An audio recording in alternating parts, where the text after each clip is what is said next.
बड़ोदरा महानगर पालिका की बड़ी कचहरी के कॉन्फ्रेंस हॉल पर आज एक कार्यक्रम का आयोजन हुआ था, जिसके तहत नई नियुक्ति हासिल करने वाले उम्मीदवारों को नियुक्ति पत्र दिए गए थे।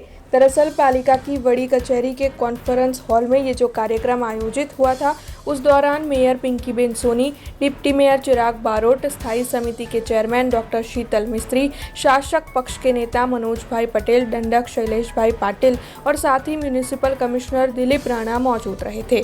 उपस्थित इन अग्रणियों के हाथों नवनियुक्त उम्मीदवारों को उनके नियुक्ति पत्र दिए गए थे। दरअसल बड़ोदरा महानगर पालिका में अग्निशमन और तत्काल सेवा विभाग में सीधी भर्ती की गई है, जिसके आधार पर नई नियुक्ति हासिल करने वाले फायरमैन और सब अफसर के 92 उम्मीदवारों को आज नियुक्ति पत्र दिए गए हैं।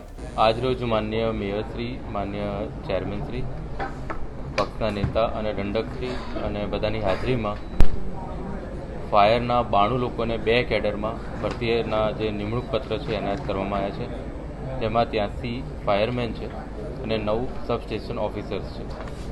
અમે 9 ફાયર સ્ટેશનથી 16 ફાયર સ્ટેશન તરફ જઈ રહ્યા છીએ। ફાયર સ્ટેશનની સંખ્યા વધશે એટલે આગામી સમયમાં પણ જે ભરતી કરવાની છે એની એડવર્ટાઇઝમેન્ટ બહાર પડી છે, બઢતી જે લોકોની કરવાની છે એની પણ પ્રક્રિયા ચાલુ છે। આગામી જે ચેરમેન સાહેબે બ્રીફ આપ્યું એ રીતે 424 લોકોને યા તો ભરતી અથવા ભરતીથી આગામી 6 મહિનામાં અમે ભરશું। છેલ્લા 2 વર્ષમાં 2210 લોકોને યા તો ભરતી અથવા ભરતીથી કરવામાં આવ્યા છે। આજે જે 92 લોકોને અહીંયાથી નિમણૂક પત્ર એનાયત થયા છે, બધાને મ્યુનિસિપલ કોર્પોરેશનના પરિવારમાં હું આવકારું છું અને બધાને અભિનંદન પાઠવું છું। વડોદરા શહેરનો વ્યાપ વત્તા આજની તારીખે 220-24 કિલોમીટર અને 7 નવીન ગામોનો સમાવેશ થયો। પોપ્યુલેશનના રેશિયો પ્રમાણે વડોદરામાં 9 ફાયર સ્ટેશન હતા।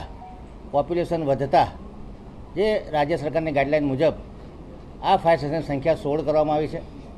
9 ફાયર સ્ટેશનના હિસાબે જે મંજૂર મહેકમ 220નું હતું એમાંથી 125ની ભરતી થઈ હતી, પરંતુ હાલ 16 ફાયર સ્ટેશન પ્રમાણે આ જે પોસ્ટોની સંખ્યા છે એ વધારીને 360 જેટલી કરવામાં આવી છે।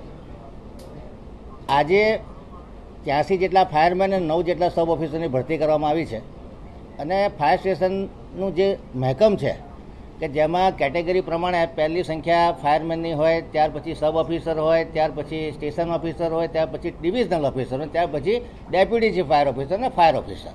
આ તમામ મહેકમમાં ક્યાં ક્યાં ઘટ પડે છે એનો તલસ્પર્શી અભ્યાસ કરી અને આ તમામ ભરતી પ્રક્રિયા પૂર્ણ કરવાની નેમ માનનીય મ્યુનિસિપલ કમિશનર અને મેયર શ્રીમતી પિંકીબેન સોનીએ લીધેલી છે અને આજે એના ભાગરૂપે આ 93 જેટલા લોકોની ભરતી કરવામાં આવી છે। સરકારી ગાઈડલાઇન અને રોસ્ટર પદ્ધતિનો ઉપયોગ કરી અને કોઈપણ જાતના ભેદભાવ વગર પારદર્શી રીતે ઇન્ટરવ્યૂ કરી એક્ઝામ લઈ અને આ લોકોને આજે ભરતી કરવામાં આવી છે। વડોદરા શહેરનું ફાયર સ્ટેશન અને ફાયર ડિપાર્ટમેન્ટ એ ખૂબ ઇમ્પોર્ટન્ટ મહત્ત્વનું વિભાગ છે, કારણ કે ડિઝાસ્ટર મેનેજમેન્ટમાં ખાસ કરીને પૂરની પરિસ્થિતિ વડોદરા શહેર તળાવોની નગરી ગણાય, પોળોની નગરી ગણાય અને ઉત્સવની નગરી ગણાય। ત્યારે તમામ ઉત્સવોમાં પણ ફાયરમેનો ખડે પગે હાજર રહેતા હોય છે। પૂરની પરિસ્થિતિમાં, વાવાઝોડાની પરિસ્થિતિમાં ઝાડબાડ પડી જાય, બોર્ડ ખસી જાય તો જે જીવ બચાવવાનું કામ છે, જે રેસ્ક્યુનું કામ છે એ આ ફાયર ડિપાર્ટમેન્ટ કરતું હોય છે। આજે તમામ ફાયર ઓફિસરોની જે નિમણૂક કરવામાં આવી છે એ બદલ સૌ उम्मीदवारों खूब खूब अभिनंदन आपू छूं। हमसे जुड़े रहने के लिए हमारे YouTube चैनल को सब्सक्राइब करें और नई वीडियो की नोटिफिकेशन के लिए बेल आइकॉन को दबाएं।